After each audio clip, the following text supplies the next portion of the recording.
Chapitre proportionnalité, classe de 5e, pourcentage. Il s'agit ici d'appliquer un pourcentage pour calculer une réduction ou une augmentation. Alors c'est de la leçon, hein. Je vous rappelle que P%, ça signifie la fraction P sur 100, une quantité P pour une quantité de 100 en tout.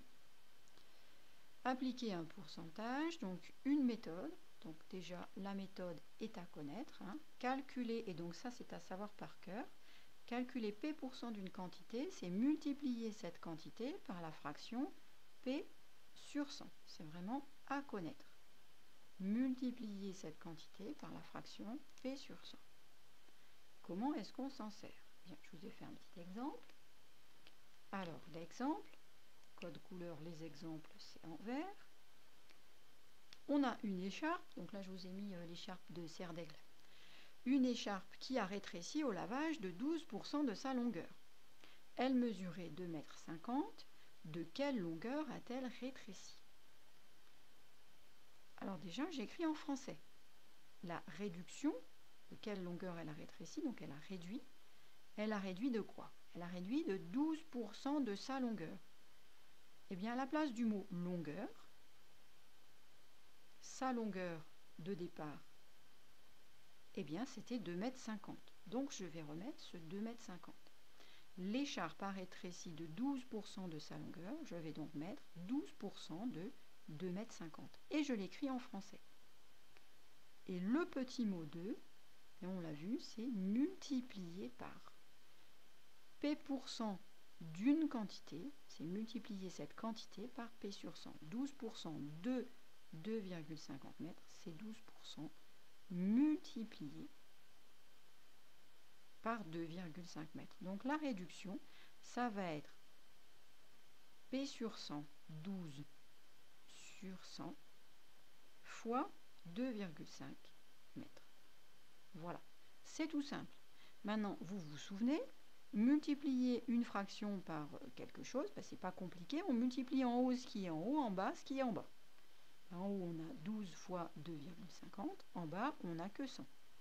Donc, ça va nous faire, qu'est-ce qu'on va faire pour multiplier ça? Eh bien, sur la calculatrice, on va taper 12 fois 2,5, le tout sur 100. On prend la calculatrice, 12, on voit l'écran, oui, c'est bon, 12 fois 2,5 divisé par 100. 3 dixièmes, c'est-à-dire 0,3. Donc 0,3. Voilà la réduction. Bon, maintenant, c'est pas top. Hein. J'ai écrit réduction égale 0,3. Je retourne à mon exemple. Elle mesurait 2,50 m. De quelle longueur a-t-elle rétréci? Mais déjà, c'est 0,3 m. Déjà, c'est important. 0,3 m, mètre, décimètre, centimètre. Donc, si je rajoute un 0 ici, je vais avoir les centimètres. On est d'accord? Donc, je peux dire que ça, c'est la même chose que 30 cm. Et je peux écrire, elle a rétréci de 30 cm. Voilà.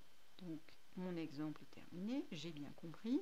Donc, à retenir, hein, P% d'une quantité, c'est une multiplication P sur 100 multiplié par la quantité.